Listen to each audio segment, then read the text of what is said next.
थोड़ा सा mic mute कीजिए। सीसीएफ का आज 45th वेबिनार में आप सभी का स्वागत है। आप सभी को सबसे पहले ये मदर्स डे की राजेश जी शुभकामनाएं।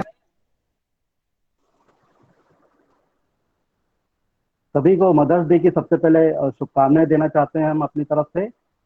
जो भी फीमेल्स हैं हमारे यहाँ एक मदर रही होंगी या मदर का रोल प्ले करेंगी या जितना भी हम एक्टिविटी शो करते हैं इस दिन को विश करने के लिए, उन सभी को हमारा सादर नमस्कार है। हम आज दो विषयों पर बात करेंगे। जेजे एक्ट में दो विषय महत्वपूर्ण होते हैं, एक सीएनसीपी, एक सीसीएल। सीसीएल में आज हम किशोर न्याय बोर्ड से संबंधित सारी प्रक्रिया के बारे में जानेंगे। हमारे स्पेशल गेस्ट हैं आज श्री अरविंद पुरानिया जी, सीनियर एडवोकेट हैं कैथल से। इनके बारे में इनका एक छोटा सा परिचय मैं आपके सामने रखना चाहूँगा।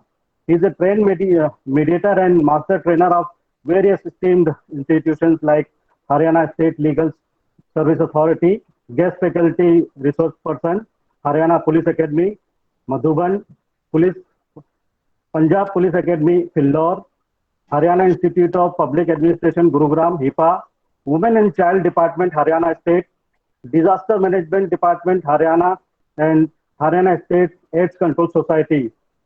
He also is an advocate of Specialized Adoption Agency, Kaithal, Haryana, a great personality with vast experience of around 32 extended years, standing as an advocate at District Court, Kaithal. He is a former member of District Consumer Forum, also Kaithal, and at present he is working as a member of Juvenile Justice Board, Kaithal, Haryana. मैं आप सभी की अनुमति से आपका स्वागत करूंगा और चाहूंगा कि एक छोटा सा एक सेशन जो आज का इम्पोर्टेंट होने वाला है उसको शुरू करें और हम सबको अवगत कराएं जेजे एक्ट से। जी अरविंद जी, आपका स्वागत है।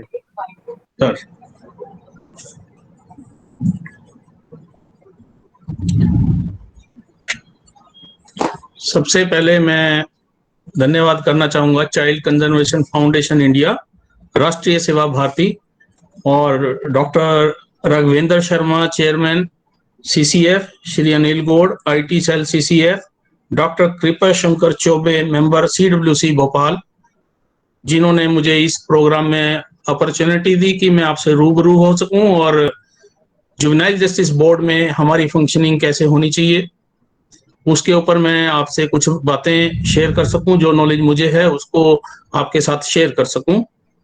तो एक मैंने उस पर पीपीटी बनाया है, साथ में उसको भी शेयर करूंगा। आपका जो भी सवाल होगा आप साथ साथ में भी पूछ सकते हैं। जुवेनाइल जस्टिस एक्ट के बारे में जहां तक बात है, जैसे आपको सभी को पता है कि शुरू में ये पिछला पुराना जो एक्ट था सन 2000 का, 2015 में रिपील होके नया एक्ट हमारे सामने आ गया, अमेंडेड फॉर्म में आ गया। तो उसमें जेजे एक्ट की फंक्शनिंग, जेजे बोर्ड की फंक्शनिंग कैसे है, कैसे हमें काम लेना है, कैसे हमें काम करना है, कैसे हमें स्पेशल जुवेनाइल पुलिस यूनिट से और डिस्ट्रिक्ट चाइल्ड प्रोटेक्शन यूनिट से काम लेना है, हमारी शक्तियां क्या हैं, हमारे काम करने का तरीका क्या होना चाहिए, इस पर हम बात करेंगे। पीपीटी शेयर करो। मेरी आवाज ठीक आ रही है आप तक?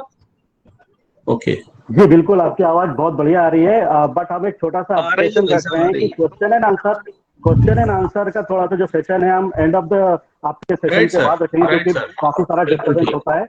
तो क्वेश्चन एंड आंसर हमारे पास भी कलेक्टिवली आ जाएंगे जो हम आपके साथ शेयर करेंगे, और बाय द टाइम आप भी साइमल्टेनियसली उसको नोट करते जाएंगे जिन विषय पर हम ध्यान देंगे उस पर जो आपका अटेंशन रहेगा और जो आपका उसका आंसर रहेगा वैसा हम लोग अकॉर्डिंगली करेंगे हैंडल। जी सर, स्लाइड आ रहा है आपके सामने? Yes sir. स्लाइड शेयर हो रहा है?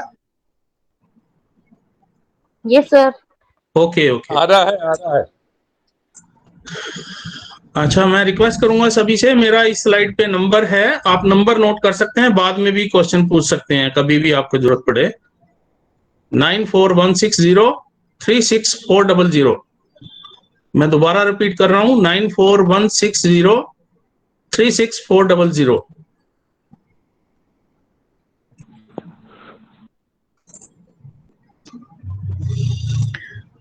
देखिए, हम किशोर न्याय कानून की अगर बात करते हैं तो जो इसके विषय का टाइटल बनाया है।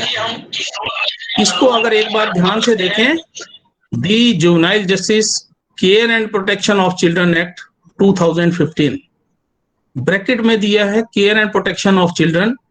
तो ये सीधा सीधा हमें शो कर रहा है कि ये कानून दो चीजों के बारे में है, एक तो बच्चे के साथ न्याय प्रक्रिया और दूसरा देख रेख और संरक्षण। नीचे भी जो मैंने एक डायग्राम बनाया उसमें देखेंगे कि दो इसमें हिस्से हैं, एक सीएनसीपी का हिस्सा है जिसमें children in need of care and protection, और दूसरा हिस्सा है children in conflict with law, वो बच्चे जो कहीं ना कहीं अपराध में संलिप्त हैं या उनके ऊपर एलिगेशन लगाया गया है कि इन्होंने कहीं अपराध किया है।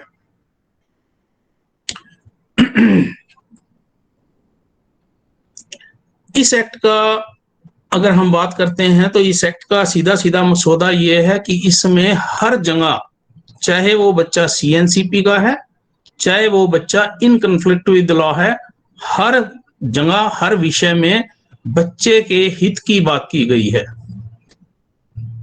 उसके रिहेबिलिटेशन की, उसके केस के एडजुडिकेशन की, उसको कहाँ रखना है, रिहेबिलिटेशन, उसके बेस्ट इंटरेस्ट की बात की गई है। कुछ की प्रोविजन जो सेक्शन 2 इसके डेफिनेशन में बताता है, जिसकी बात करेंगे हम आगे। सेक्शन 2 में बताया गया है कि 3 तरह के अपराध, पैटी, सीरियस और हीनियस, इसमें जो बच्चे के साथ होंगे, बच्चे के द्वारा किए जाएंगे या बच्चे के मामले हमारे सामने आएंगे। पैटी वो ऑफेंसेस जिसमें सजा जो है 3 साल से कम होती है, सीरियस ऑफेंसेस जिसमें सजा जो है 7 साल तक की होती है, और हीनियस ऑफेंसेस जिसमें सजा जो है 7 साल से ज्यादा होती है। सेक्शन 14 इसमें बात करेगा टाइमलाइन की। जुवेनाइल जस्टिस बोर्ड में जब हम काम करेंगे तो उस इंक्वायरी की समीक्षा करने का हमारे पास समय कितना है, उसकी बात करेंगे सेक्शन 14 में, जो कि बताया गया है कि 4 से 6 महीने का समय है हमारे पास इंक्वायरी के लिए। Special provision to address heinous offences committed by children. देखिए ये जो नया एक्ट बन के आया 2015 में, इसमें एक स्पेशल पॉकेट डाली गई, हीनियस क्राइम जो अगर किसी बच्चे ने किया है जिसकी उम्र 16 साल से ज्यादा है, उसके लिए एक विशेष पॉकेट इसमें बनाई गई है, उसकी आगे बात करेंगे हम। ये थोड़ा सा बताया है पूरे एक्ट में कौन कौन से सेक्शन है, किस किस की बात करते हैं। जुवेनाइल जस्टिस बोर्ड की बात करें तो सेक्शन 4 से 9 तक जुवेनाइल जस्टिस बोर्ड की बात की गई है, और इन कन्फ्लिक्ट वाले जो बच्चे हैं उनका प्रोसीजर इसमें एक्सप्लेन किया गया है चैप्टर 4 में 10 से 26 सेक्शन तक। देखिए इसमें पूरे एक्ट में 16 प्रिंसिपल ऐसे दिए गए हैं जिसमें अलग अलग बात बच्चे के हित में की गई है। ये कानून जो बनकर आया, ये इंटरनेशनल ट्रीटी के तहत यूनाइटेड नेशंस के मेंबर कंट्री होने के नाते बनकर आया, और जब हमने अंतर्राष्ट्रीय स्तर पर साइन किए हमारे देश की तरफ से, हमारी सरकार ने, तो हम भी बाध्य हो गए इस कानून को अपने देश में लागू करने के लिए। और उसमें ही ये 16 प्रिंसिपल दिए गए जिसमें बच्चे के बाल हित की बात की गई, best interest of child, child friendly के बारे में बात की गई, चाइल्ड वेलफेयर ऑफिसर की बात की गई, चाइल्ड वेलफेयर पुलिस ऑफिसर की बात की गई, चिल्ड्रन कोर्ट की बात की गई, जिसकी आगे हम बात करेंगे। फिट पर्सन एक विषय आता है, फिट पर्सन बार बार ये आता है और ये बोर्ड के सामने भी आता है, और ये समझने की जरूरत है। जब किसी बच्चे को रखने वाला कोई नहीं है और हम उसको ऑब्जर्वेशन होम में भी नहीं भेजना चाहते हैं, तो उसकी कस्टडी किसको दी जाए? एक विशेष व्यक्ति जिसका कोई इंटरेस्ट बच्चे के खिलाफ नहीं है, उसको कहते हैं fit person.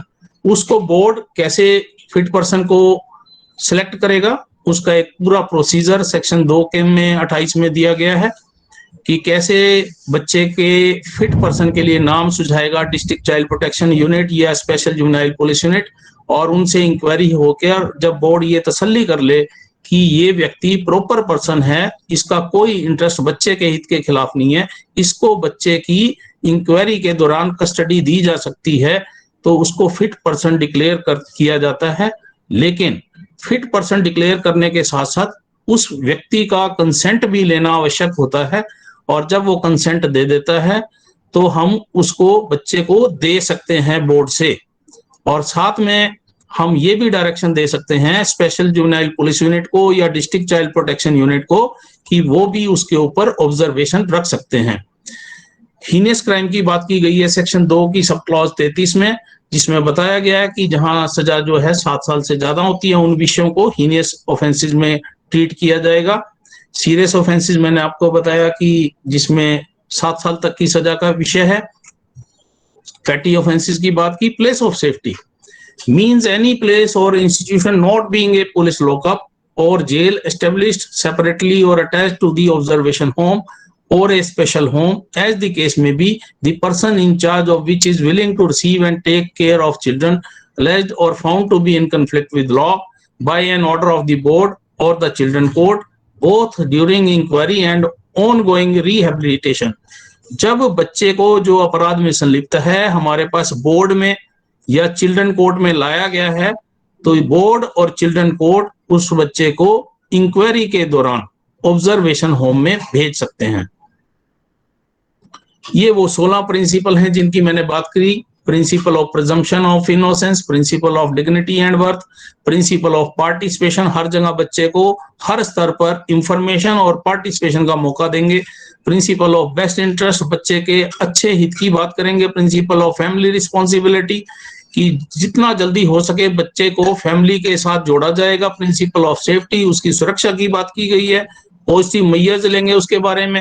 Principle of non stigmatic semantic, बच्चे के खिलाफ कोई भी ऐसा शब्द प्रोसेस में यूज नहीं करेंगे या कोई भी नहीं कह सकेगा। नॉन वेवर ऑफ राइट की बात की गई है। इक्वालिटी की बात की गई है। बच्चे की प्राइवेसी और कॉन्फिडेंशियलिटी को मेंटेन करेंगे। Principle of institutionalisation, last resort, कि पहले हो सकेगा तो बच्चे को फैमिली के साथ जोड़ेंगे और इंस्टीट्यूशन में बाद में सोचेंगे। Principle of reputation and restoration, principle of fresh start, हर स्थिति में हम बच्चे को दोबारा से अपनी लाइफ शुरू करने का मौका देंगे। जस्टिस का मतलब ये नहीं है कि हमने उसकी सजा करनी है। जस्टिस का मतलब ये है इंक्वायरी करके हमने ये पाना है क्या बच्चा वाकई में अपराध में संलिप्त था या नहीं था। अगर संलिप्त था तो उसको मुख्य धारा में कैसे जोड़ सकते हैं और किस तरह से उसको एक लाइट पुनिशमेंट जो है कम्युनिटी सर्विस में लगा दिया या उसकी काउंसलिंग करवा दी वगैरह वगैरह करके उसको दोबारा से एक लाइन पर लेके आने की बात की गई है। नेचुरल जस्टिस की इसमें बात की गई है। सारे काम करते हुए हम इन 16 के 16 प्रिंसिपल्स को ध्यान में रखेंगे। Juvenile justice board will be constituted in each district. देखिए इस कानून के तहत पूरे भारतवर्ष में हर एक जिले में जे बोर्ड बनाए गए हैं। अभी ये डिस्ट्रिक्ट लेवल पर हैं, ब्लॉक लेवल पर नहीं पहुंचे हैं। पहले जम्मू कश्मीर इसमें शामिल नहीं था, अब जम्मू कश्मीर भी क्योंकि इंटेग्रल पार्ट बन गया और एक्सेप्शन वाली क्लॉज हट गई है, अब जम्मू कश्मीर पर भी ये कानून लागू हो गया है, वहां पर भी जे बोर्ड बना दिए गए हैं। Offenses committed by juveniles are categorized heinous, petty and serious, 3 मैंने बताए आपके। लेकिन सेक्शन 21 हमें रोकता है कि किसी भी जुवेनाइल को, जो बच्चा अपराध में संलिप्त है, किसी भी सूरत में 2 तरह की सजा नहीं दी जा सकती। वो कौन सी सजा है? एक मृत्यु दंड और दूसरा टिल लाइफ जो है सजा जो है वो उसको नहीं की जा सकती। ये सेक्शन 21 जो है इसकी धारा ये कोर्ट को, बोर्ड को, सबको रोकती है। Under the Act, a juvenile in conflict with law can be required to spend a maximum of 3 years in a special home or fit facility. However, juveniles in the age group of 16 से 18 years may be tried as adult in certain cases. जो heinous crime की आगे बात करेंगे वो 16 से 18 की उसमें बात करेंगे। Sir I am so sorry to interrupt you. आप स्लाइड शेयर को थोड़ा सा शेयर करते जाइए। जो स्लाइड शेयर प्रेजेंटेशन है उसमें स्लाइड नहीं आ रही है आपकी तरफ? जी हाँ, नहीं आ रही। ओके, चलो मैं चेक करवाता हूँ। स्लाइड नहीं जा रही है।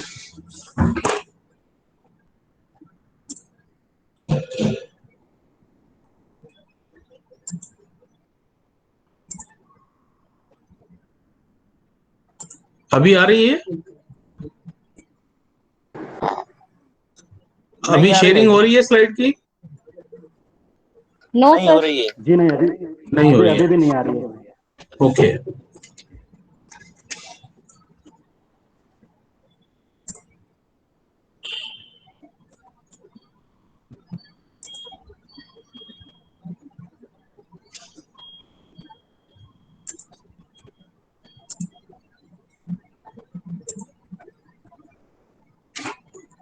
जी हाँ, अब ये स्लाइड शेयर होना शुरू हो चुका है। Okay okay sir. Please continue sir.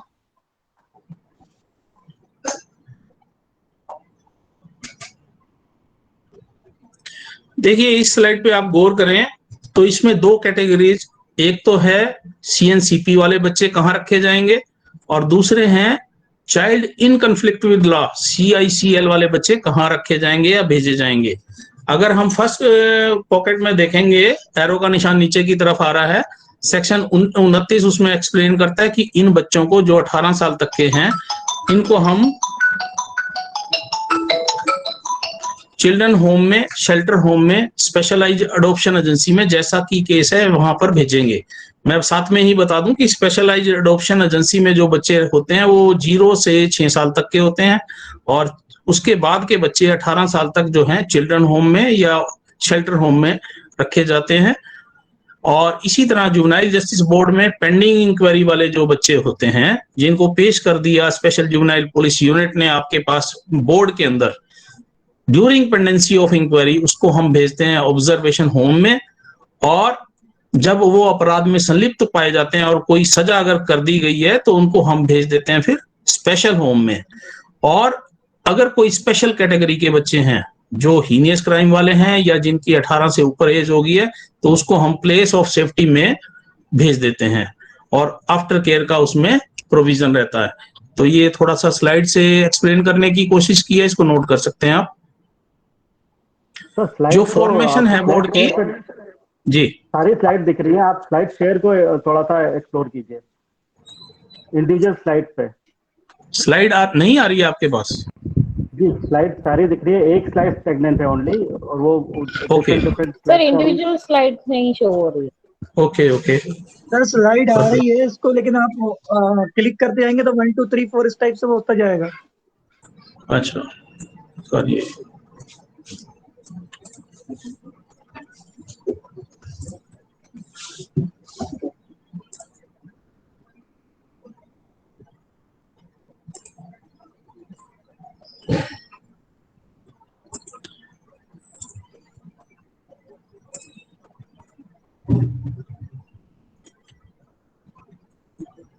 अभी आ गया?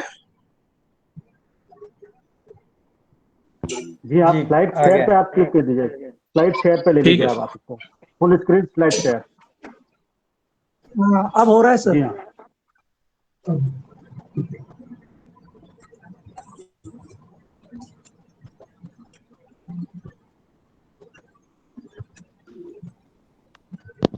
जी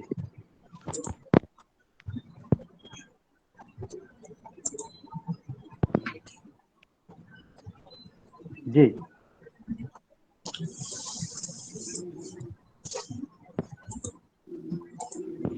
देखिए साथ में मैं थोड़ा सा इसमें मॉडल रूल के बारे में भी जोड़ता जाऊंगा आपको। मॉडल रूल 2016 की अगर बात करें, और बोर्ड की वर्किंग में जो हमारे सामने रूल्स हमें यूज करने होते हैं या जिसके प्रोसेस में हमें काम करना होता है, रूल 8 से लेकर 14 की बात करेंगे इसमें हम। और ये रूल 8 जो है ये स्पेशल जुवेनाइल पुलिस यूनिट के लिए भी बहुत ज्यादा इंपॉर्टेंट है, और बोर्ड के मेंबर और प्रिंसिपल मजिस्ट्रेट को भी इन नियमों के तहत स्पेशल जुवेनाइल पुलिस यूनिट के ऊपर आंख बनाए रखनी होती है। अगर मैं रूल 8 की बात करूं तो रूल 8 के तहत कब बच्चे को एप्रीहेंड किया गया और कब उसको ट्रांसफर किया गया स्पेशल जुवेनाइल पुलिस यूनिट के सामने। स्पेशल जुवेनाइल पुलिस यूनिट को भी साथ में ये चीजें ध्यान में रखनी होती हैं कि उसको कितनी जगह इंफॉर्मेशन इमीडिएटली देनी है जब कोई बच्चा एप्रीहेंड करके उसके सामने लाया गया है। आप नोट कर सकते हैं, इमीडिएटली अगर बच्चे को सीएनसीपी की जरूरत है, need of care and protection की जरूरत है, सीडब्ल्यूसी को इंफॉर्मेशन जाएगी, जेजे बोर्ड को जाएगी, लीगल सर्विस से पैनल एडवोकेट दिलवाएंगे उसको, डीएलएसए को इंफॉर्मेशन जाएगी, साथ में ही डिस्ट्रिक्ट चाइल्ड प्रोटेक्शन यूनिट को इंफॉर्मेशन जाएगी। ये 4 काम स्पेशल जुवेनाइल पुलिस यूनिट के हैं। अगर बच्चे को इमीडिएटली मेडिकल केयर की जरूरत है तो सबसे पहला काम उनका यह है कि वो तुरंत उसको हॉस्पिटल में लेकर जाएंगे या उसको फर्स्ट एड दिलवाएंगे। अगर एडमिशन की जरूरत है तो उसका एडमिशन भी करवाएंगे। और साथ में ही अरनेश कुमार वाली जजमेंट जो है उसको भी अगर हम ध्यान में रखें और जे एक्ट के भी प्रोविजन को ध्यान में रखें, तुरंत उसके पेरेंट्स या गार्जियन को इंफॉर्मेशन देनी होगी स्पेशलाइज्ड पुलिस को। अगर ये बच्चा एप्रीहेंड कर जनरल पुलिस के पास लाया जाता है तो जनरल पुलिस का भी ये काम है कि तुरंत उसको चाइल्ड वेलफेयर पुलिस ऑफिसर या स्पेशल जुवेनाइल पुलिस ऑफिसर को हैंड ओवर कर देंगे और उसके बाद वो अपनी कार्रवाई जे एक्ट के नियमों के मुताबिक शुरू करेगा। एक विशेष प्रोविजन इस कानून में यह दिया गया है कि पेटी ऑफेंसेस में या सीरियस ऑफेंसेस में एफआईआर दर्ज पुलिस नहीं कर सकती है। डेली रोजनामचे में रिपोर्ट दर्ज करेंगे जिसको हम डीडीआर कहते हैं, जनरल डायरी रिपोर्ट, जीडीआर। लेकिन सीरियस ऑफेंसेस में भी एफआईआर हो सकती है। तब उन सर्कमस्टांसेस में एफआईआर पुलिस कर सकती है जिन सर्कमस्टांसेस में अगर अपराध में कोई और अडल्ट मेंबर उसके साथ शामिल रहा हो, तब उसमें एफआईआर पुलिस को करनी पड़ेगी। लेकिन इसका कलंदरा अलग बनाकर इसको जे बोर्ड में 24 घंटे के अंदर पेश करेंगे। एक सवाल बार बार ये आता है कि क्या पुलिस एप्रीहेंड करने के बाद बच्चे को पुलिस स्टेशन में ले जा सकती है या नहीं। ये भ्रांति आज तक सभी में बनी रहती है। मैं आपका ध्यान इसमें ले जाना चाहूंगा। नियम 8 सब क्लॉज 3 सब क्लॉज 4, 5, 6 को अगर ध्यान से पढ़ें तो उसमें चाइल्ड फ्रेंडली पुलिस कॉर्नर की बात की गई है। चाइल्ड फ्रेंडली पुलिस कॉर्नर वो एरिया थाने का जिस कमरे में कोई भी पुलिस वाला वर्दी में नहीं है, जिस कमरे में कोई भी हथियार नहीं है, जिसमें कोई डंडा नहीं है, कोई भी बेल्ट नहीं है, इस तरह की चीजें नहीं है, चाइल्ड फ्रेंडली एरिया में उसको रखा जा सकता है। लेकिन रात के समय इसमें नियमों में यह दिया हुआ है कि उसको ऑब्जर्वेशन होम में ही रखना पड़ेगा। ये आपको ध्यान में रखना चाहिए। 24 घंटे में जे बोर्ड के सामने पेश करना है। जे बोर्ड अगर वर्किंग में नहीं है, एनी सिंगल मेंबर जिसका रोस्टर ड्यूटी है, रोस्टर का पर्पज यही है कि वो एनी सिंगल मेंबर के पास, क्योंकि वो रोस्टर सारे पुलिस थानों में भेजा जाता है, जे बोर्ड को भेजा जाता है, सेशन जज को भेजा जाता है, डीसी साहब को भेजा जाता है, एसपी साहब को भेजा जाता है। उसका पर्पज यही होता है कि पहले पुलिस लेकर जाएगी अगर बोर्ड बैठ रहा है वहां पर, अगर बोर्ड नहीं बैठ रहा है जिसकी रोस्टर ड्यूटी है, अगर रोस्टर ड्यूटी वाला भी नहीं है सेकंड मेंबर के पास, अगर सेकंड मेंबर भी नहीं है, तब उसको जनरल ड्यूटी मजिस्ट्रेट के सामने पेश किया जा सकता है। ये विशेष बात, सबसे पहला काम ये करने का होता है। देखिए फॉर्मेशन जो सेक्शन 4 में दी गई है उसमें बोर्ड में 3 व्यक्ति हैं, एक प्रिंसिपल मजिस्ट्रेट है, 2 सोशल वर्कर हैं, जिसमें से एक महिला सदस्य होनी चाहिए सोशल वर्कर। ये 3 व्यक्ति हैं। 3 व्यक्तियों का बोर्ड बन गया। बोर्ड और कोर्ट में क्या अंतर है ये समझ लीजिए। कोर्ट होती है जनरल अदालत जिसमें जज साहब 1.5 या 2 फुट ऊपर के डायस पे बैठते हैं, जिसको लगता है जब कोई व्यक्ति कोर्ट के अंदर जाता है कि मैं अदालत में आ गया, मेरा केस चलेगा। लेकिन इस कानून में विशेष प्रोविजन है, ना पुलिस वाला वर्दी में होगा, स्पेशल जुवेनाइल पुलिस यूनिट वाले सारे ऑफिशियल बिना वर्दी के होते हैं, जनरल कपड़ों में होते हैं। और जो बोर्ड की सीटिंग है उसमें कोई डायस नहीं होता, सभी कुर्सियां एक जैसी होती हैं, बच्चे को भी वैसी ही कुर्सी ऑफर की जानी चाहिए। सारी प्रोसीडिंग कैमरा प्रोसीडिंग होती है। कैमरा प्रोसीडिंग से मतलब ये है कि बंद कमरे में कार्रवाई होनी चाहिए। उस समय बोर्ड के अंदर सिर्फ बोर्ड का प्रिंसिपल मजिस्ट्रेट, दोनों मेंबर, सरकारी वकील, लीगल सर्विस का वकील, डिस्ट्रिक्ट चाइल्ड प्रोटेक्शन यूनिट के ऑफिशियल्स और वो बच्चा और उसके पेरेंट्स या गार्जियन या जो विटनेस बुलाया गया है वो विटनेस। इसके अलावा उसके अंदर कमरे में और कोई व्यक्ति नहीं होना चाहिए।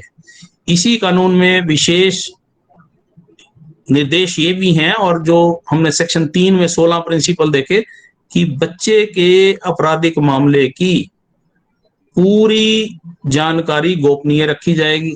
उसको शेयर नहीं किया जाएगा, बच्चे का नाम कहीं पर नहीं लिखा जाएगा, वगैरह वगैरह। इन सब बातों का आपने ध्यान रखना है। अब बच्चा पेश भी हो गया। अब बच्चा जब पुलिस ने पेश किया, स्पेशल जुवेनाइल पुलिस यूनिट ने, तब मेंबर्स का क्या काम है, मेंबर्स ने क्या बात ध्यान में रखनी है कि क्या जिस बच्चे को लाया गया उसकी डीडीआर के साथ उसका कोई एज का प्रूफ है या नहीं। SBR, social background report, police ने सबमिट करनी होती है तुरंत, वो सबमिट की है या नहीं। अगर नहीं की तो उसको रोक सकते हैं आप, उसको पुलिस के कर्मचारी या अधिकारी को डायरेक्शन दे सकते हैं कि एसबीआर फॉर्म भरकर पूरी जानकारी के साथ पेश करो। तो ये पुलिस वाले गलती करते हैं, उसको ले आते हैं ऐसे ही और पेश कर देते हैं, और कुछ बोर्ड में ऐसे ही चल जाता है काम। लेकिन ये एक सीरियस बात है, जब तक एसबीआर हमारे सामने नहीं आएगी, बोर्ड के मेंबर्स और प्रिंसिपल मजिस्ट्रेट को उस बच्चे के सही हालात की जानकारी नहीं हो पाएगी। अब वो बच्चा आ भी गया, उसकी एज का प्रूफ भी अगर आ गया, एसबीआर भी आ गई, तब ध्यान ये रखना है कि क्या इसको कोई मेडिकल एड की जरूरत है, इसके अभिभावकों को सूचना दी गई है या नहीं, इसको रखने वाला कोई है या नहीं, किस तरह के अपराध में उसको लाया गया है, पेटी ऑफेंस है। तो मैं आपको ये बता रहा हूं, इस वेबिनार के माध्यम से बता रहा हूं, डे 1 पर, डेट ऑफ प्रोडक्शन पर भी उसको छोड़ा जा सकता है। कोई फर्दर इंक्वायरी करने की जरूरत नहीं है पेटी ऑफेंसेस में, कोई पूरा प्रोसीजर अडॉप्ट करने की जरूरत नहीं है, ऐसा इसमें प्रावधान दिया गया है। लेकिन जो इंक्वायरी का पीरियड है वो है 4 माह, 4 महीने, एक्सटेंडेबल टू 6 मंथ। रीजन लिखकर उसकी 2 महीने की अवधि को बढ़ाया जा सकता है। 6 महीने के अंदर हर हालात में इंक्वायरी पूरी करनी होगी। अगर 6 महीने का पीरियड पूरा हो जाता है, इंक्वायरी पूरी नहीं हुई है, तुरंत प्रभाव से फाइल को बंद करना पड़ेगा। बोर्ड उसमें किसी तरह का फैसला नहीं लिख सकता। मैं इस वेबिनार के माध्यम से बता रहा हूं, केवल और केवल उस फाइल में ये ऑर्डर करना होगा उसके रिहेबिलिटेशन का, उसके सेफ्टी प्लान का। देखिए, जब इंक्वायरी में आप एज बोर्ड मेंबर काम कर रहे हैं, काउंसलिंग भी करवाएंगे, अगर बच्चा दूसरी भाषा का है, दूसरे प्रदेश का है, आपको ट्रांसलेटर भी बुलाना होगा। ये कहाँ से आएंगे? ये सब लॉजिस्टिक आपको देगा डिस्ट्रिक्ट चाइल्ड प्रोटेक्शन यूनिट। उस बच्चे के खाने की, पीने की, पहनने के कपड़े पहनने की, उसकी एजुकेशन की सब व्यवस्था लॉजिस्टिक में आती है, और इसकी जिम्मेदारी डिस्ट्रिक्ट चाइल्ड प्रोटेक्शन यूनिट की है और जिले की है, डीएम की है। अभी पीछे आपने सुना था कि जेजे एक्ट और रूल्स अमेंड कर दिए हैं, जिसमें डीएम को पावर आ गई है सीएनसीपी की और अडॉप्शन की। लेकिन मैं, क्योंकि आज बात कर रहे हैं हम जेजे बोर्ड की फंक्शनिंग की, लेकिन साथ में मैं ये क्लियर कर दूं, अभी तक उसका अमेंडमेंट का नोटिफिकेशन नहीं हुआ है। तो किसी तरह की भ्रांति में आप ना रहिए। जो मॉडल रूल 2016 है और जो जेजे एक्ट 2015 है, एज इट इज उसके सिस्टम में आप और हम चलेंगे। जब वो नोटिफिकेशन हो जाएगा तो वो वायरस लागू होंगी। क्यों ये बात इसलिए बता रहा हूं कि 1-2 जगह कुछ लोगों ने एप्लीकेशन डीएम को दे दी और डीएम ने उसमें सीडब्ल्यूसी को आगे डायरेक्शन दे दी कि ऐसा कर दो। लेकिन जब वो क्वेरी आई तो उनको एक्सप्लेन किया गया कि अभी तो नोटिफिकेशन ही नहीं हुआ इस चीज का।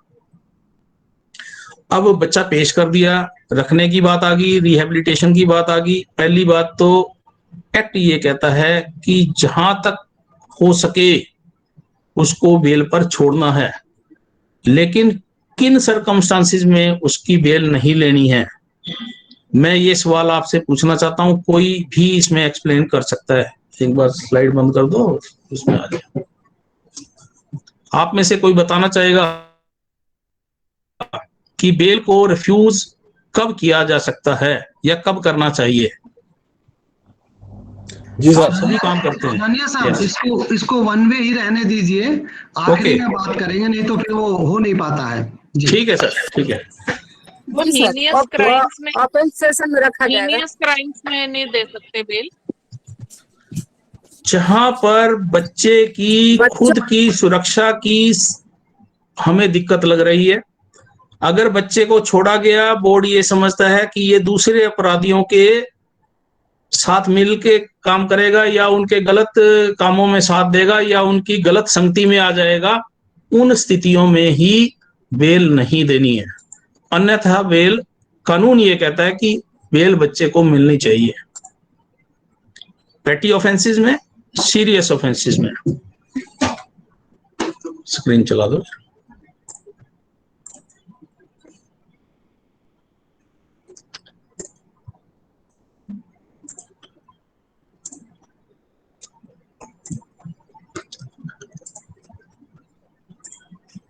अभी एक स्थिति ऐसी बनी हुई है जिसका प्रावधान हमारे कानून में भी नहीं है, और सारे बोर्ड, पूरे हिंदुस्तान के बोर्ड उस परिस्थिति से गुजर रहे हैं। वो क्या परिस्थिति है? वो परिस्थिति है कोविड-19 की, पेंडेमिक की। सभी बोर्ड जो हैं वर्चुअल मोड से काम कर रहे हैं। बच्चे को जो ऑब्जर्वेशन होम में उनको नहीं लाया जाता है, लेकिन उनकी समय सीमा भी पूरी हो गई है, 4 से 6 महीने का जो टाइम भी पूरा हो गया है। तो ये स्थिति है, लेकिन ये एक्सेप्शनल केस सर्कमस्टांसेस हैं, और इसमें जो सुप्रीम कोर्ट का जो ऑर्डर आया है उसको मेंशन करके हम आगे की डेट लगा देते हैं। वो एक स्पेशल फीचर हो गया, क्योंकि ऐसी व्यवस्था ना कानून में थी ना उसके नियमों में थी हमारे।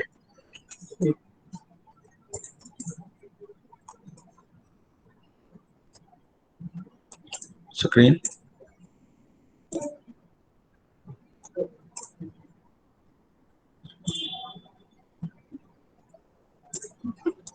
सिर्फ 1 मिनट का समय दीजिए, ये स्क्रीन शेयर हो रही है। फिर 1 मिनट का।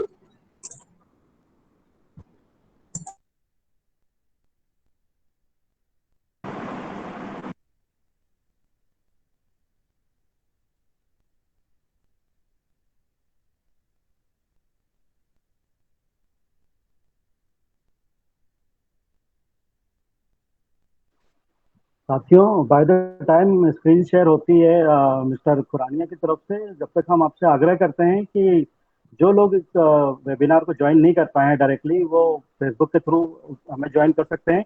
व्हाट्सएप नंबर दिया हुआ है, अपने क्वेश्चन व्हाट्सएप के थ्रू हमसे शेयर कर सकते हैं। हम इंकरेज करना चाहते हैं सभी को आपके थ्रू, जो लोग भी हमसे एसोसिएट होना चाहते हैं। ये नेक्स्ट जो फर्दर वेबिनार होने वाला है उसमें हम लोग अलाउ करेंगे 200+ मेंबर्स को। साइमल्टेनियसली आप लोग हमसे ज्वाइन कर सकते हैं, जुड़ सकते हैं। अभी के लिए हम ये व्यवस्था रखी हुई है कि जो नहीं जुड़ पाए वो फेसबुक से हमारे साथ लगातार संपर्क बनाए हुए हैं। हम आपसे आग्रह करते हैं कि आपके क्वेश्चंस जो आप डायरेक्टली पूछना चाहते हैं मिस्टर खुरानिया से इस सब्जेक्ट पे जे के जो अभी चल रहा है, उसके लिए आप व्हाट्सएप पर डायरेक्टली आप अपने क्वेश्चन दे सकते हैं। जो इस सेशन के बाद हम क्वेश्चन एंड आंसर जो हमारा रखेंगे उसमें इनको सम्मिलित करेंगे और आपके जो क्वेश्चन है उसका अप्रोप्रिएट आंसर देने की कोशिश करेंगे।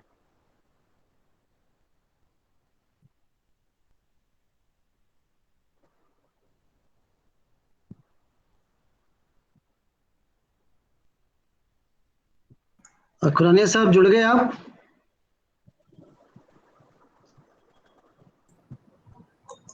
जी,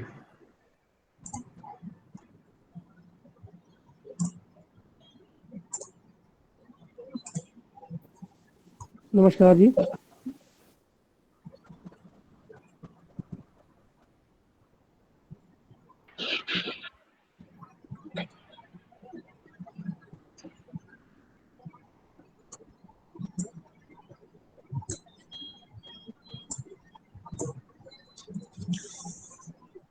सेक्शन 7 में हम बात करेंगे procedure in relation to board. मेरी आवाज आ रही है आप तक? और स्क्रीन पे स्लाइड आ रही है? आवाज भी आ रही है? जी हाँ, बिल्कुल।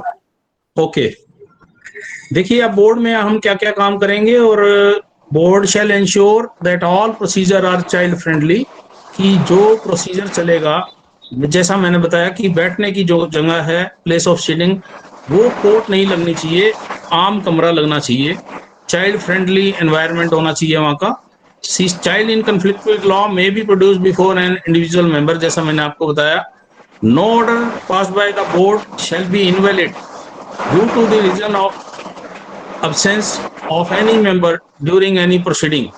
कानून ये भी व्यवस्था करता है कि अगर किसी भी सिटिंग में कोई एक मेंबर नहीं था तो उससे उस केस पर कोई इफेक्ट नहीं होगा, उससे कोई ऑर्डर जो है इनवैलिड नहीं होगा, provided that there shall be at least 2 members including the principal magistrate present at the time of final disposal of the case or in making an order under section 18 subclause 3। जब ये 2 order हमने करने हैं, final order या preliminary assessment का order, उसमें principal magistrate के साथ 1 मेंबर होना चाहिए। ये ऑर्डर जो है सिर्फ 2 मेंबर नहीं कर सकते हैं। In the event of any difference of opinion among the members of the board in the interim or final disposal, the opinion of the majority shall prevail। जहां पर डिफरेंस ऑफ ओपिनियन मान लीजिए तीनों में हो गई है और कोई मेजोरिटी की बात नहीं बन रही है, तो वहां पर प्रिंसिपल मजिस्ट्रेट का जो ऑर्डर है वो प्रिवेल करेगा। Power, function and responsibilities of the board. The board shall have the power to deal exclusive with all the proceeding under this act relating to the child in conflict with law in the area of jurisdiction।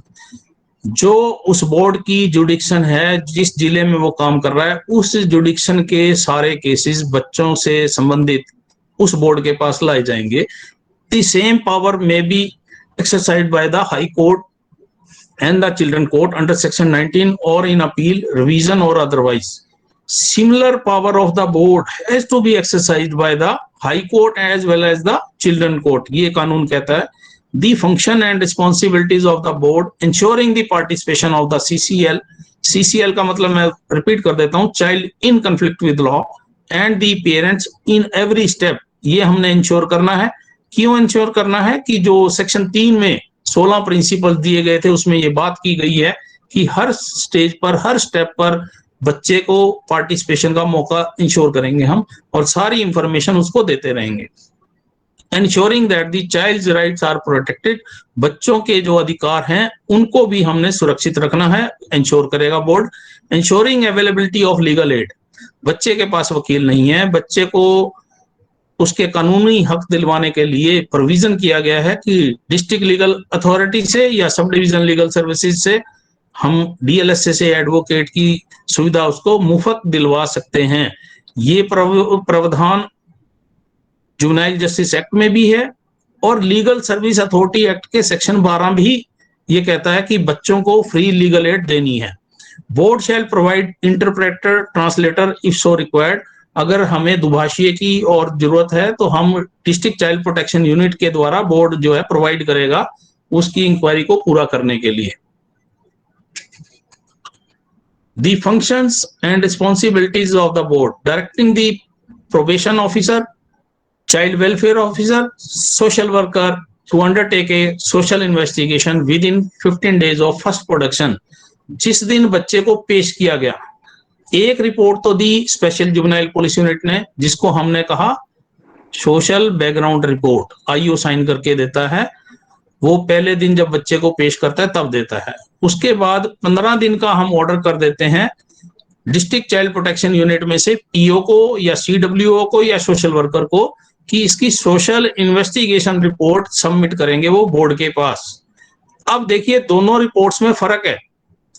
वो थी सिर्फ background report कि बच्चा क्या काम करता था, क्या एजुकेशन है, उसके घर का सीन क्या है, उसके पेरेंट्स क्या काम करते हैं, वो एक बैकग्राउंड रिपोर्ट है सिर्फ।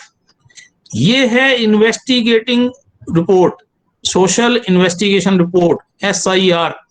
इसमें ये तीनों में से जिसको भी डेप्यूट किया जाएगा वो इन्वेस्टिगेट कर वो 5 पेज का जो या 4 पेज का रिपोर्ट पीछे फॉर्म दिया हुआ है वो भर के हमारे पास JJ बोर्ड में लेकर आएगा, जिसको हम संज्ञान में लेकर उसकी इंक्वायरी में समीक्षा करेंगे कि क्या करना चाहिए।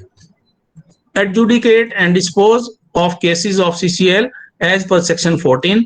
सेक्शन 14 के मुताबिक 4 से 6 महीने के अंदर हम वो मैटर्स को डिस्पोज ऑफ करेंगे। Transferring to the CWC matters of CCL stated to be CNCP। जिन केसेस में जो बच्चा अपराध में लाया गया है, अगर वो बच्चा साथ में ही child in need of care and protection की बात है, उसमें उसको रखने की बात है कि कहाँ रखा जाए, उसको केयर एंड प्रोटेक्शन भी चाहिए, तो उसके मैटर को बोर्ड डायरेक्शन देगा कि इसको CWC के पास भी लेकर जाओ और CWC CNCP वाला काम उनकी अपनी पावर में साथ में ही करेगी। Passing a final order that includes an individual care plan for the child's rehabilitation, including the follow-up by PO, DCPO, NGO। देखिए इसमें एक बड़ा सुंदर सा प्रावधान किया गया है। जब हम बोर्ड में किसी बच्चे की अपराध की समीक्षा करते हुए फाइनल ऑर्डर पास करेंगे, सिर्फ उसके अपराध का फाइनल ऑर्डर पास नहीं करना, उसमें उसकी रिहेबिलिटेशन का भी ऑर्डर करना है।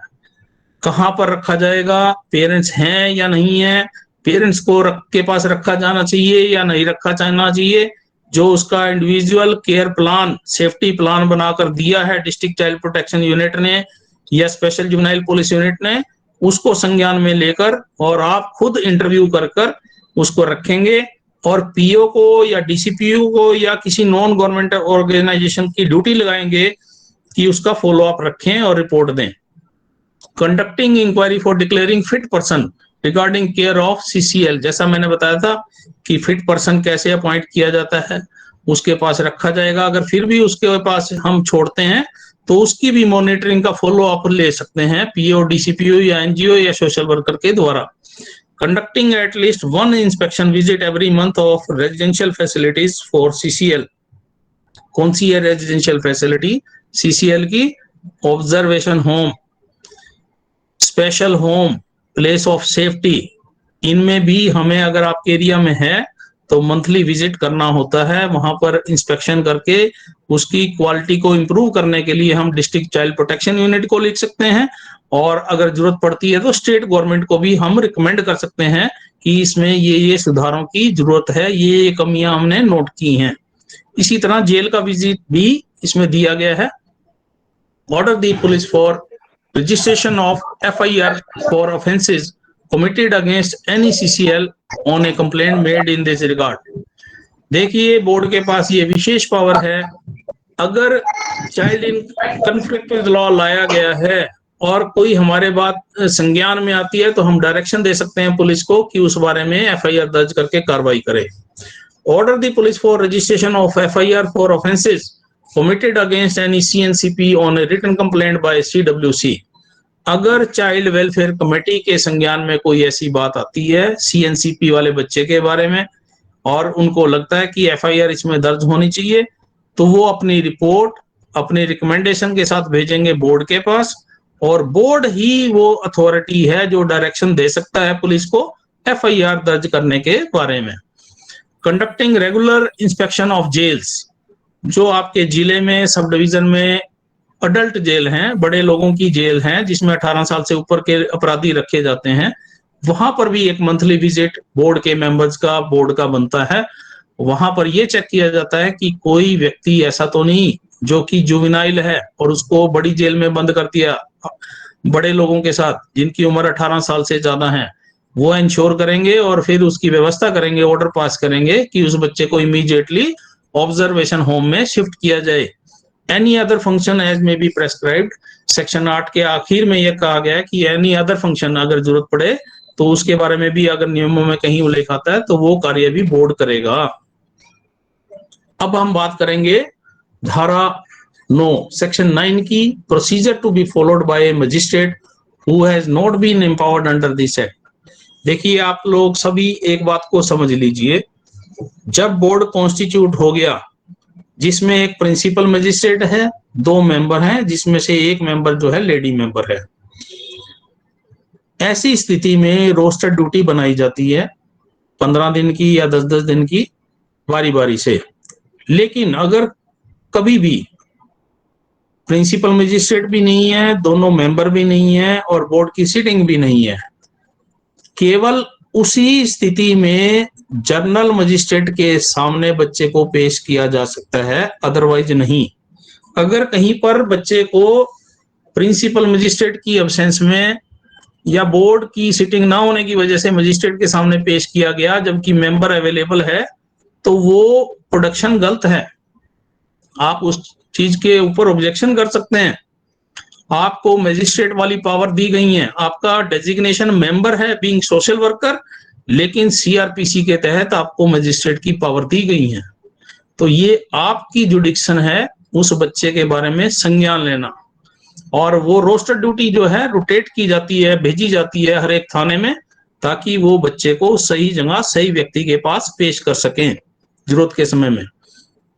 When a magistrate is of the opinion that the person brought before him is a child, जब कोई ऐसा व्यक्ति जनरल अदालत में, बड़ी अदालत में, रेगुलर कोर्ट में पेश किया गया जिसके बारे में मजिस्ट्रेट की ये ओपिनियन है कि ये बच्चा है, वो अपनी ओपिनियन रिकॉर्ड करेगा और तुरंत डायरेक्शन देगा पुलिस को कि इस बच्चे को फॉरवर्ड करो रिकॉर्ड के साथ और इसको बोर्ड में जिसकी जुडिक्शन है वहां पर पेश करो।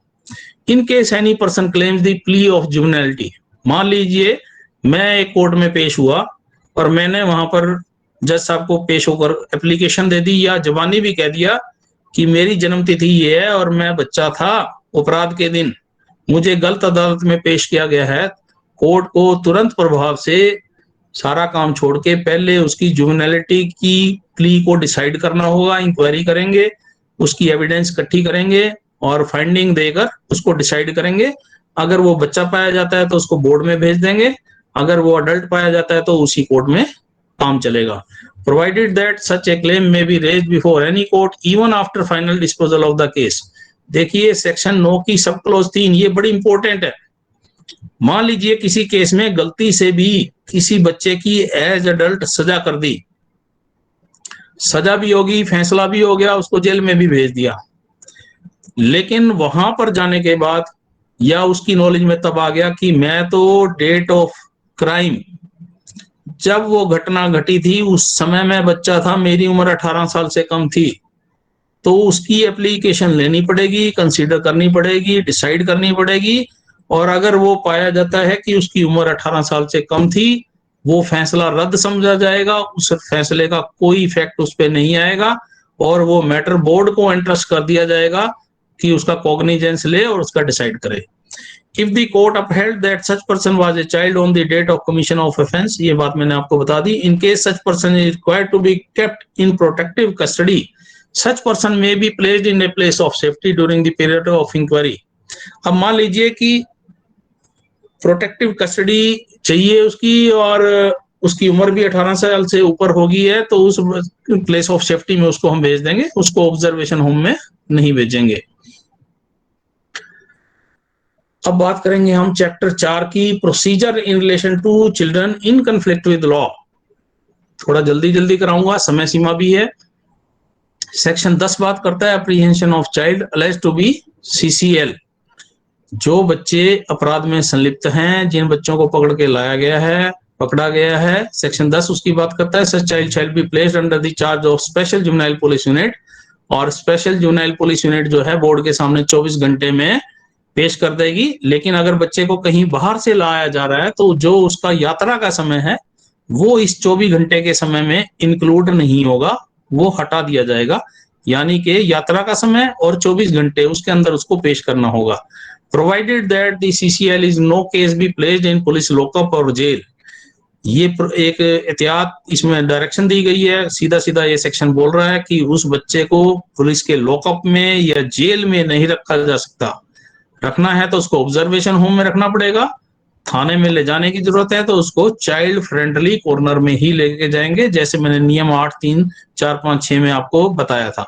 दी state government shall make rule for sending the CCL to observation home place of safety, और राज्य सरकार जो है इसमें पावर दी गई है कि राज्य सरकार अपने नियम खुद के बना सकती है, बच्चे को, ऐसे बच्चे को ऑब्जर्वेशन होम में प्लेस ऑफ सेफ्टी में भेजने के लिए, रखने के लिए अलग से भी मॉडल रूल 2016 से ऊपर होके अपने नियम भी बना सकती है।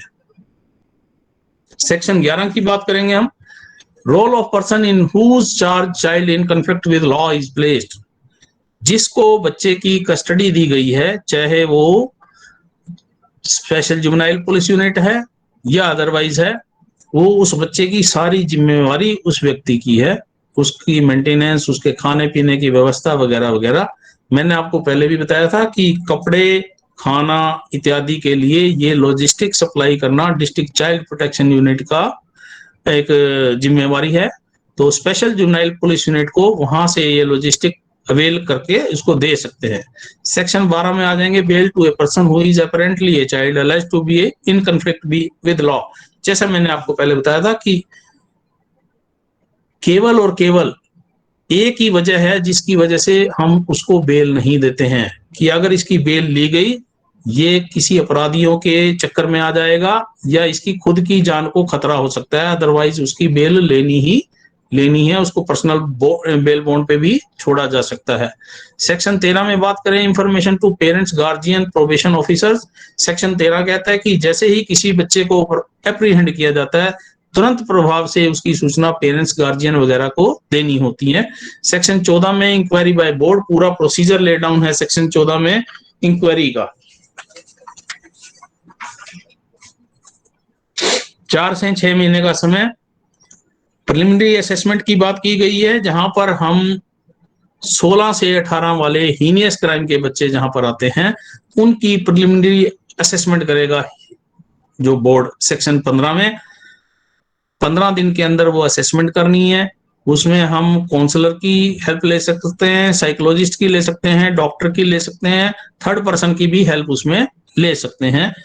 अब प्रिलिमिनरी असेसमेंट क्या है, इसमें 2 ही बातें हमें ध्यान में रखनी होती हैं, उसकी फिजिकल बिल्डअप और उसका मेंटल लेवल। क्या बोर्ड को ये लगता है कि ये फिजिकल फिट पर्सन है, 16 प्लस का लगता है, और इसकी बौद्धिक क्षमता क्या 16 प्लस वाले बच्चे की है या 16 से माइनस वाले की है। मान लीजिए कि उसकी उम्र 16 साल से ज्यादा है, उसकी एज का प्रूफ भी आ गया, उसका डील डोल भी फिजिकल लगता है कि वो 16 प्लस है, लेकिन बोर्ड ने समीक्षा करते हुए इंक्वायरी में ये पाया, असेसमेंट करते हुए ये पाया कि इसका मेंटल लेवल, इसकी बौद्धिक क्षमता जो है 16 से कम की है। तो ऐसे केस में असेसमेंट में हम उसको ट्रायल के लिए नहीं भेजेंगे और बोर्ड ऐसे केस में अपने पास रख के उसकी इंक्वायरी करेगा। ट्रायल और इंक्वायरी में ये फर्क है, ट्रायल एक रेगुलर फीचर वाला केस होता है जिसमें उसको एज एडल्ट हम ट्रीट करके बड़ी कोर्ट में, चिल्ड्रन कोर्ट में या सेशन कोर्ट में भेज देते हैं, जबकि इंक्वायरी केवल और केवल बोर्ड ही कर सकता है। लेकिन जिन केसेस में मान लीजिए प्रिलिमिनरी असेसमेंट करके आपने उसको फिट पाया और ट्रायल के लिए हीनस क्राइम वाले केस को भेज दिया चिल्ड्रन कोर्ट में या स्पेशल कोर्ट में या सेशन कोर्ट में, जैसा कि केस है, और वहां पर चिल्ड्रन कोर्ट के सेशन जज ने दोबारा से उसकी प्रिलिमिनरी असेसमेंट की और उन्होंने ये पाया कि नहीं, ये मेरे पास गलत भेजा गया है और इसका मेंटल लेवल उतना नहीं है और इसमें ट्रायल नहीं होना चाहिए, इसमें इंक्वायरी होनी चाहिए, तो चिल्ड्रन कोर्ट उस केस को अपने पास ही रखेगी। ये बात कहाँ लिखी हुई है, ये बात लिखी हुई है मॉडल रूल्स में। मॉडल रूल नोट कर सकते हैं आप इसके बारे में।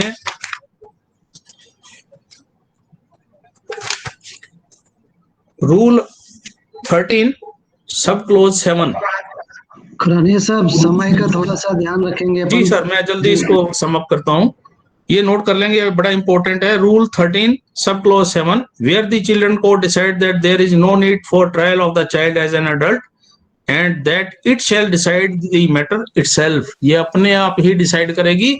और ऐसी सूरत में बोर्ड जो है, कोर्ट जो है एज बोर्ड काम करेगा, यानी कि सेशन कोर्ट में ही, चिल्ड्रन कोर्ट में उसका केस चलेगा, लेकिन एज बोर्ड बैठेगा वो और एज बोर्ड ही इंक्वायरी करेगा, उसी समय सीमा में करेगा।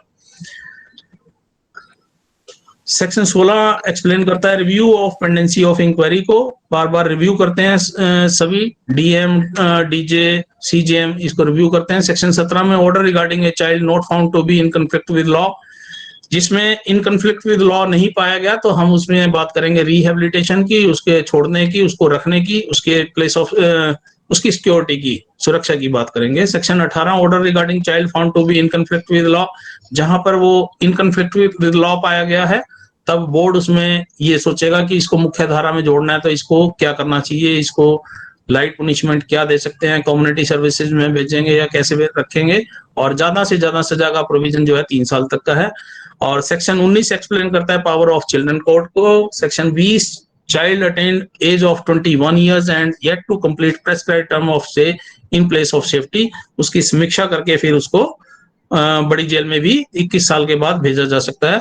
Section 21 order that may not be passed against a child in conflict with law, section 21 बात करता है कि क्या वो ऑर्डर है जिसके जो कि बच्चे के खिलाफ हम नहीं पास कर सकते हैं। दो ही तरह की सूरत में, कि एक तो उसको फांसी की सजा नहीं दी जा सकती किसी भी सूरत में, चाहे हीनियस क्राइम में है, और ना ही उसको लाइफ इम्प्रिजनमेंट दी जा सकती है। सेक्शन 22 में बात करेंगे, proceeding under chapter 8 of the code of criminal procedure not to apply against child. जहां जुवेनाइल है वहां पर ये प्रोसीजर उस पर लागू नहीं होता, इसके बारे में बताया गया है। इसी तरह सेक्शन 23 नो जॉइंट प्रोसीडिंग, जहां पर किसी अडल्ट के साथ उसने क्राइम किया है, दोनों का ट्रायल और इंक्वायरी अलग अलग होगा, इकट्ठा नहीं होगा, ये बताया गया है। Section 24 removal of disqualification on the finding of an offence. Section 25 special provision in respect of pending cases. Section 25 में बात करेंगे provision in respect of pending cases, notwithstanding anything contained in the act, all proceeding in respect of a child alleged or found to be in conflict with law pending before any board or court on the date of commencement of that shall be continued in that board or court as if this act had not been enacted। उसकी बात की गई है। Section 26 में आ जाएंगे, provision with respect of run away child in conflict with law, जो बच्चे भाग गए हैं अपराध करके, उसकी रिपोर्ट पुलिस ने पेश की है, सेक्शन 26 में उसकी बात की गई है। ये सब है मेन। एक मैं इसमें सेक्शन 26 में बात जोड़ना चाहूंगा, मान लीजिए ऑब्जर्वेशन होम में, प्लेस ऑफ सेफ्टी में या स्पेशल होम से बच्चा भाग गया है, तो ये सेक्शन 26 रोकता है कि कोई अलग से प्रोसीडिंग नहीं होगी, उसके खिलाफ कोई एफआईआर नहीं होगी, सिर्फ पुलिस की ड्यूटी लग जाएगी, उसको पकड़ के लाके बोर्ड में पेश करना है। सेक्शन 26 का क्लोज 4 आप देख लें, ये बात आपको क्लियर हो जाएगी बिल्कुल। तो ये सारा था बोर्ड की फंक्शनिंग के, वर्किंग के बारे में। अब आप कोई सवाल करना चाहें तो कर सकते हैं। स्क्रीन बंद।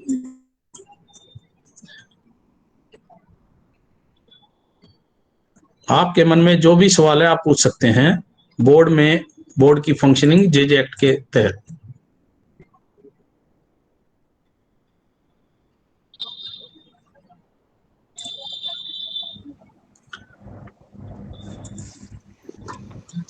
नमस्कार सर। जी सर जगदीश सिजा बात कर रहा हूँ जी, हिसार से। हाँ बोलिए सर, बोलिए। एक सर, ये जो आपने बताया कि चाइल्ड फ्रेंडली रूम होना चाहिए, लेकिन अभी तक जी थाने में ऐसा नजर नहीं आ रहा कि चाइल्ड फ्रेंडली रूम हो जहाँ जी सर, देखिए ये भ्रांति पुलिस को भी है, ये बोर्ड के मेंबर्स को भी है, ये मीडिया पर्संस को भी है, ये आम लोगों को भी है। बच्चे के लिए कोई विशेष कस अलग से नहीं बनना है, नए कमरे का निर्माण नहीं होना है। जो थाना है उसमें ही किसी कमरे में ऐसी सुविधा की जा सकती है कि वहां से वर्दी वालों को हटा दो, हथियार को हटा दो, डंडे को हटा दो, वो बन गया चाइल्ड फ्रेंडली कॉर्नर। और जब बच्चे को हम चाइल्ड फ्रेंडली कॉर्नर में रखते हैं, तुरंत प्रभाव से थाने के बाहर लगे बोर्ड पे लिखना पड़ेगा उनको, एक नाबालिग को अपराध में लाया गया है और उसको चाइल्ड फ्रेंडली कॉर्नर में रखा गया है जी। आपकी जानकारी के लिए प्लीज। और इसके लिए नियम देख लें आप, नियम 8 सब क्लॉज 3 और सब क्लॉज 4, 5, 6, उसमें चाइल्ड फ्रेंडली कॉर्नर की बात की गई है। हेलो जी जी सर, राकेश अग्रवाल कटनी। जी सर। नियम 8 का 1 जी, इसमें बताया गया कि जी किसी बच्चे ने जघन्य अपराध नहीं किया है। ये नियम की बात कर रहे हैं ना आप, रूल्स की? रूल्स नियम 8, रूल्स 8 हाँ जी, हाँ जी। 8 का 1 जी, उसमें एक स्पष्ट है कि यदि बालक ने जघन्य अपराध नहीं किया है तो उसकी अरेस्टिंग नहीं होगी जी। तो देखिए आपको मैं आपका ध्यान दिलवाना चाहूंगा, अरेस्ट वर्ड कहीं यूज नहीं किया पूरे एक्ट में जी। पकड़े जाने वाली बात है। एप्रीहेंड और अरेस्ट में फर्क है। गिरफ्तारी और पकड़ने में, अपराध में लाया गया है उसको, गिरफ्तार नहीं किया गया है, एप्रीहेंड किया गया, पकड़ा गया है। पकड़ने में और गिरफ्तारी में फर्क है। मैं संशोधित करता हूं अपना प्रश्न को, एफआईआर नहीं होगी। जी जी, एफआईआर की बात कर रहा हूं मैं कि यदि उसने जघन्य अपराध किया है तो ठीक है, अदरवाइज गंभीर अपराध या पेटी ऑफेंस में एफआईआर दर्ज नहीं होगी, ऐसा कहा गया। लेकिन ऐसा हो कहां? सर जहां नहीं हो रहा वहां गलत कर रहे हैं, और बोर्ड इसीलिए है और बोर्ड अपनी पावर्स को इस्तेमाल कर सकता है, स्पेशल जुवेनाइल पुलिस यूनिट को बुला सकता है। एक चीज और बता दूं मैं आपको, हर एक हाई कोर्ट के तत्वाधान में एक जुवेनाइल जस्टिस मॉनिटरिंग कमेटी है, जिसमें एक सीनियर हाई कोर्ट जज उसके एग्जीक्यूटिव चेयरमैन होते हैं। उनके तत्वाधान में हर एक जिले में सेशन जज को पावर दी गई है जुवेनाइल जस्टिस की मंथली मीटिंग करने के बारे में। जहां ऐसी कोई चीज आपके संज्ञान में आती है, ये वो पटल है जहां पर आप अपनी बात सेशन जज के सामने, एसपी भी वहां होते हैं, डिप्टी कमिश्नर भी होते हैं, रख के इन चीजों के बारे में आगाह करके उसको ठीक करवा सकते हैं। जी धन्यवाद। आपको यहाँ पे अभी हाल एक केस टेस्ट का सामने रखना चाहता हूँ जी। 3 तारीख की बात है, एक बच्चे को हमारे यहाँ थोड़ा सा जल्दी बोलिए, समय का थोड़ी दिक्कत है। जी जी हमको बता रहा, एक दहेज का केस लगा के एक बच्चे को लाया गया। उसमें ये बल्कि ये था कि उसकी जो भाभी है वो बीमारी से खत्म हुई। मैंने पुलिस वाले से पूछा कि इसे क्यों लाए, तो बोले इसका नाम है। हमने क्या ये सही है? बोले नहीं, ये बात सही नहीं है। तो उसने फिर अप्लाई की। जब पुलिस ने कि आपका काम है एफआईआर पे बात करना, एफआईआर इन्वेस्टिगेशन करना। जब आपने इन्वेस्टिगेशन में ये पा लिया कि बच्चे का कोई रोल नहीं है, तो बोले एफआईआर में नाम तो है ना सर। सर ठीक है, उनकी बौद्धिक क्षमता इतनी रही होगी, और जब बोर्ड के पास ले आए तो आप सक्षम हैं, और उस पहले ही दिन आप उसको छोड़ सकते हैं। मैंने आपको पहले भी बताया, ये पेटी ऑफेंसेस में, सीरियस ऑफेंसेस में पूरा इंक्वायरी का 4 से 6 महीने वाले समय की जरूरत नहीं है। अगर बोर्ड सहमत है, पहले ही दिन उस बच्चे को आप छोड़ सकते हैं, ये आपकी पावर में है। नहीं, मजिस्ट्रेट सहमत नहीं होते ना सर। मजिस्ट्रेट सदस्यों से सहमत नहीं हो रहे हैं। मजिस्ट्रेट की अपनी एक ईगो है। सर आप अपना डिसेंटिंग नोट दे सकते हैं, बिल्कुल जिमनी ऑर्डर में आपको रोक नहीं सकते प्रिंसिपल मजिस्ट्रेट, आप अपनी बात को रख सकते हैं। और ऐसे मुद्दे को भी, इसीलिए वो मंथली मीटिंग होती है सेशन जज के पास, आप वहां रख सकते हैं, बोल सकते हैं। प्रिंसिपल मजिस्ट्रेट को भी आंख हो जाएगी अगर वाकई में उसने गलती की है तो। खुराना साहब, मैं थोड़ा सा इंटरप्ट करूंगा। It's been a great session so far, and we hope that everybody who has been associated with this webinar has got the information.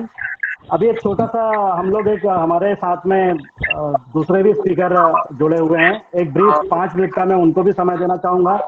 जरूर जरूर। कृपा शंकर चौबे जी हैं, he is a secretary of CCF, member of CWC Bhopal, senior journalist having a vast experience of around 15 years. He is serving continuously for education, protection and care of the children. मैं चाहूंगा कि doctor Choubey थोड़ा सा अपना पक्ष रखें और इसको हम लोगों को सही दिशा में ले जाने का एक थोड़ा सा आप एडवाइस करें हमें। Thank you very much sir. Thank you जी जी सर, आप बने रहिए। अनिल जी। अनिल जी, ये मेरा सत्र हम अगले सप्ताह लेंगे। मैं कुछ 2-4 बातों के लिए जुड़ना चाह रहा था।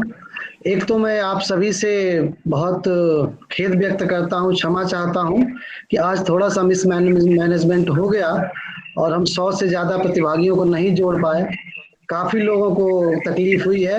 अगले सप्ताह से हम इसको अपने प्लेटफॉर्म को ले जाएं किसी और माध्यम के थ्रू, जिससे कि सभी लोग जुड़ सकें। फेसबुक पर लाइव आ रहा था और वो हो रहा था।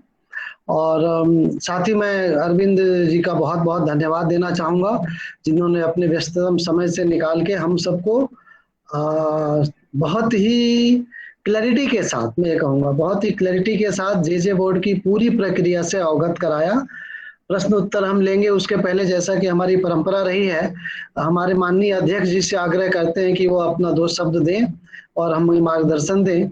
आदरणीय डॉक्टर राघवेंद्र शर्मा जी, उसके बाद प्रश्न उत्तर के लिए सत्र को हम ओपन करेंगे। तो सब नहीं, कोई एक अपना माइक अनम्यूट करेगा, मैं सबके प्रश्न ले लूंगा। Doctor Raghavendra Sharma, over to you sir.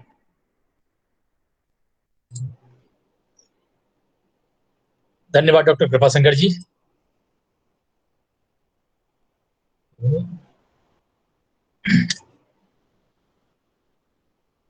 जैसे कृपाशंकर जी ने अपनी तरफ से खेद व्यक्त किया है, मैं आज देख रहा था आज के वेबिनार में, कृपाशंकर जी आप इसको पहले मध्य प्रदेश तक का वेबिनार सीमित कर रहे थे, इसके बाद आपने देश तक सीमित किया है, लेकिन आज 2 लोग फिलीपींस से भी इसमें जुड़े थे। जो फिलीपींस की सेंट्रल यूनिवर्सिटी है, सेंट कार्लोस सिटी फिलीपींस, उससे 2 लोग जुड़े थे उन्होंने बाकायदा मेल करके अपना लिंक मांगा और उससे वो लोग जुड़े हुए थे। तो इससे हम समझ सकते हैं कि आप वेबिनार कितना ऊंचाइयों की तरफ जा रहा है। मुझे आपकी आज की पूरी चर्चा में ध्यान में आ रहा था, 2-3 बातें मुझे लगता है कहना चाहिए। और चूंकि मैं कोई लीगल कानूनी कोई इस तरह की बात नहीं कहना चाहता, मैं नहीं समझता हूं कि अरविंद जी से अच्छा कोई इसके बारे में व्याख्या कर सकता है।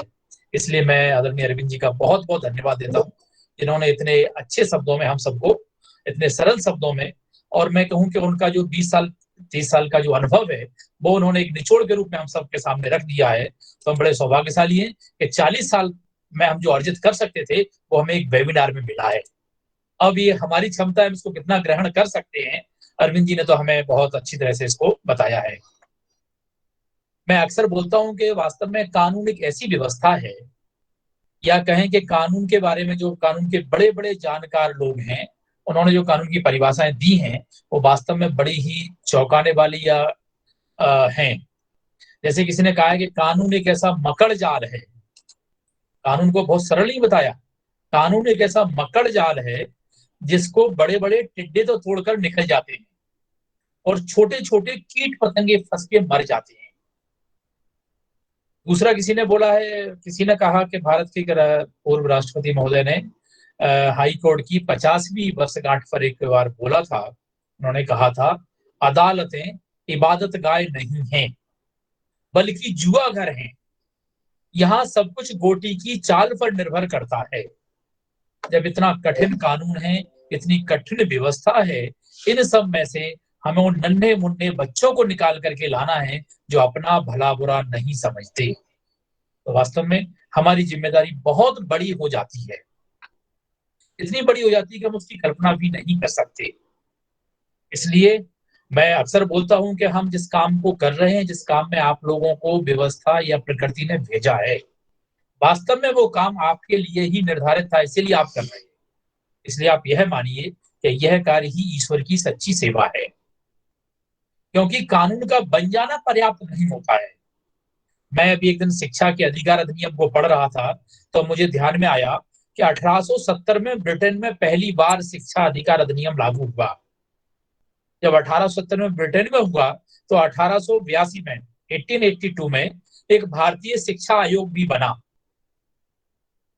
और 1893 में जो बड़ौदा के महाराज थे उन्होंने अमरोली में अपने क्षेत्र में अनिवार्य शिक्षा अधिनियम लागू कर दिया। जो हमारे देश में 1893 में शुरू हो गया था, उसको पूरे देश में लागू होते होते हमारी सरकारों में 2010 तक इंतजार करना पड़ा। तो वास्तव में कोई कानून बन जाना पर्याप्त नहीं है जब तक समाज उसके लिए खड़ा नहीं होगा, जब तक जो उसके जानकार लोग हैं वो खड़े नहीं होंगे, जब तक हम बच्चों को न्याय नहीं दिला सकते। इसलिए अब अपनी सबकी यह बहुत महती जिम्मेदारी बन जाती है कि हम उन बच्चों को न्याय दिला सकें। आप सब लोग आज इस वेबिनार के माध्यम से इतनी जानकारी हम सबके पास आई है, वो तो ठीक है, लेकिन मैं सबसे यही आग्रह करूंगा, राकेश अग्रवाल जी बैठे हैं, वो अक्सर एक ही बात कहते हैं कि हमारे लिए गीता, महाभारत, रामायण, बाइबल, कुरान, जो भी कुछ होता है वो सब यही जे एक्ट है। यही मान करके हमें उसको करना चाहिए, और हमारे तकिए के नीचे जे एक्ट जरूर रखा होना चाहिए कि रात में 12 बजे भी हम जरूरत पड़े तो हम उसको देख सकें। अगर हम इतनी संवेदना के साथ जे एक्ट के साथ जीने लगेंगे तो मुझे लगता है हमारे क्षेत्र में किसी भी बच्चे के साथ अन्याय नहीं हो सकता। आप अपनी ताकत से लगिए, दुनिया बदल जाएगी। किसी ने कहा है, जिंदगी में कभी किसी को कम मत समझो, जिंदगी में कभी किसी को कम मत समझो, पूरी दुनिया को डुबोने की ताकत रखने वाला समंदर भी तेल की एक बूंद नहीं डुबो पाता है। तो वास्तव में हमें इसमें ताकत और जज्बे और हौसले के साथ पढ़ना है। आज के वेबिनार में जो लोग जुड़े हैं उनका बहुत बहुत धन्यवाद, जो लोग नहीं जुड़ पाए हैं उनकी माफी के साथ उनका भी धन्यवाद। और साथ साथ में मैं अनिल जी से आग्रह करूंगा कि अगली बार कोई लाइसेंसी वर्जन हो, जिस तरह की जो व्यवस्था उसको करें, जिससे कोई भी व्यक्ति इस वेबिनार से वंचित ना रहे। सबका बहुत बहुत धन्यवाद, बहुत बहुत आभार। धन्यवाद भाई साहब। प्रश्न उत्तर सत्र में जाएं उसके पहले मैं सभी लोगों से एक आग्रह और करूंगा कि हमने अपना चैनल का लिंक भेजा हुआ है, यूट्यूब और फेसबुक पे उसको सब्सक्राइब कर देंगे तो एक थोड़ा सा हमारे लिए बेहतर होगी, आगे से हम उसको और इम्प्रूव कर पाएंगे। तो सभी से आग्रह है। इसके साथ ही मैंने अपना व्हाट्सएप नंबर मैसेज बॉक्स में डाला है। जो लोग काफी नए लोग हैं जिनसे परिचय नहीं है, अपना अगर परिचय मुझे दे देंगे तो मैं आगामी वेबिनार के लिए सबको जोड़ के लिंक भेज दिया करूंगा। मेरा नंबर मैं एक बार बोल भी देता हूं, हालांकि मैंने चैट बॉक्स में डाला है। तो सभी लोगों से आग्रह कि अपना एक नाम और परिचय कहाँ से है सिर्फ लिख के भेज देंगे तो आगामी सभी वेबिनार में आपको जोड़ सकूंगा। 9425